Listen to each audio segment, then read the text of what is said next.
insiders are pushing a non-lethal microwave missile that could stop North Korea's launches in their tracks. U.S. Air Force. The White House has been informed of a newly developed cruise missile that proponents say could knock out North Korean missile launches in their tracks without killing anyone, according to NBC News.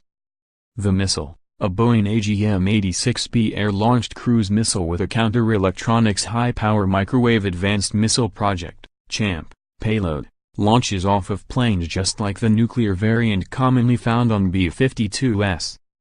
But instead of a nuclear payload, the CHAMP payload fires microwave pulses that have successfully shut down electronics in multi-story buildings in previous tests. David Deptula, a retired U.S. Air Force general who ran the U.S.'s air war in Iraq, told NBC's Nightly News that the new missile could quite possibly shut down a North Korean missile on a launch pad. Command and control centers are filled with electronic infrastructure which is highly vulnerable to high-powered microwaves, said Deptula. KCNA. Democratic Senator Martin Heinrich, one of several civil and government officials who support the CHAMP system and spoke to NBC, said that the missile hadn't been accepted or widely deployed because of trouble within the Pentagon. The challenges are less technical and more mental, said Heinrich, who sits on the Senate Armed Services Committee.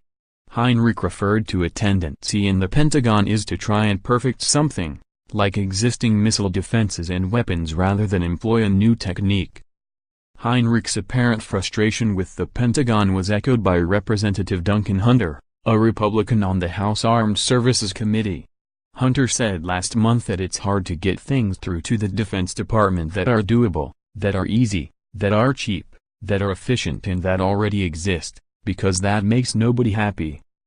Hunter went on to blame a broken defense industrial complex for the difficulties in adopting new technologies.